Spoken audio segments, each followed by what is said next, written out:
innovation in teaching and learning, of course, a key focus there is the learning, and a key focus in the theme of the conference is that inspiring learning. So I'd like us to look at that a little bit more closely, and I'm going to ask you, when you think about inspiring learning through your teaching practice, what comes to mind for both of you? And Isabelle, if you want to go first with this one, how do you inspire learning? What does that mean?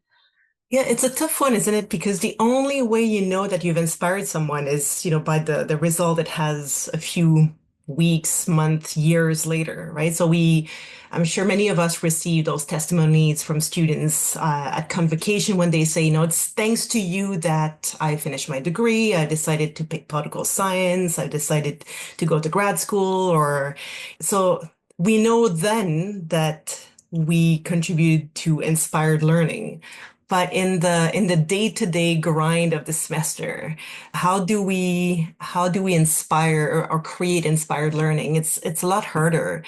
And again, in terms of like how do you measure this, or how do you see the effectiveness of your methods of inspired learnings? I find that it's, to some extent for me, is keeping the attention of my students and making them want to come back from one week to another. Mm-hmm. And it's as basic as just keeping attendance high. Attendance is like, we all know that for students to learn, they have to be in the classroom in front of us. This is a basic element, but they sometimes miss that. Unfortunately, they think, I don't feel like it today. The topic doesn't interest me as much. But if you create this environment in the classroom where students are like, I want to know what's going to happen this week. I want to know, oh, so and so will present. I wonder how. And it's this, just creating an environment that people want to come back to and have more of that. It's fairly basic, I understand, but a minimum level of acknowledging or assessing the grave inspiration, I guess, in my students. Excellent. Sarah, would you like to add to that? Yeah, I really enjoyed what Isabelle just had to say. As I was reflecting on this question, I was thinking about, I first thought about bringing my own enthusiasm to my teaching practice, right? And coming to class energized. And even if I've taught the same content year after year, treating it like it's fresh and new.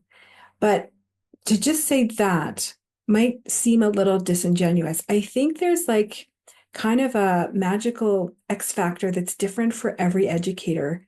And it's like a combination of enthusiasm and vulnerability and humility.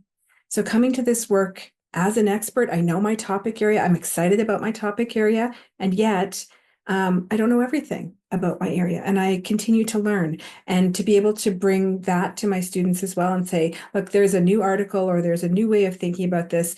It's also new for me. So I'm not an expert in that piece of it. We can learn it together. This idea of going on a journey together with my students every term, because every group of students is different. And then we're going to explore, we're going to see some new things and learn some new things, and we'll do it together. And it's not always going to be fun, right? There's certain parts of the semester that are not fun for anyone, but that's okay. It's all part of the journey. And by the end of it, we'll have a new set of knowledge that we've created together as a learning group this term.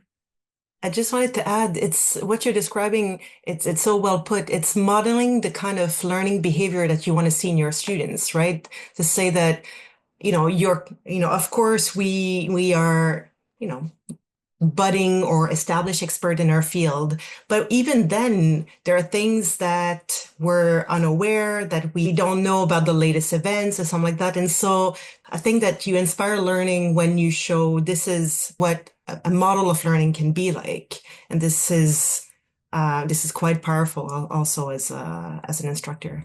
I'm smiling here as you're chatting because I'm thinking, yes, I love this. I can't wait to have more discussions. And I'll just echo a little bit of what you said, that I like that modeling word, right? And I think for me, it's about just being who you are. Like who I am as a teacher is different from who Isabelle is and Sarah is. But that doesn't mean we don't all inspire sort of learning in our own ways. And it's going to be an exciting conference. I can't wait. I'm already excited.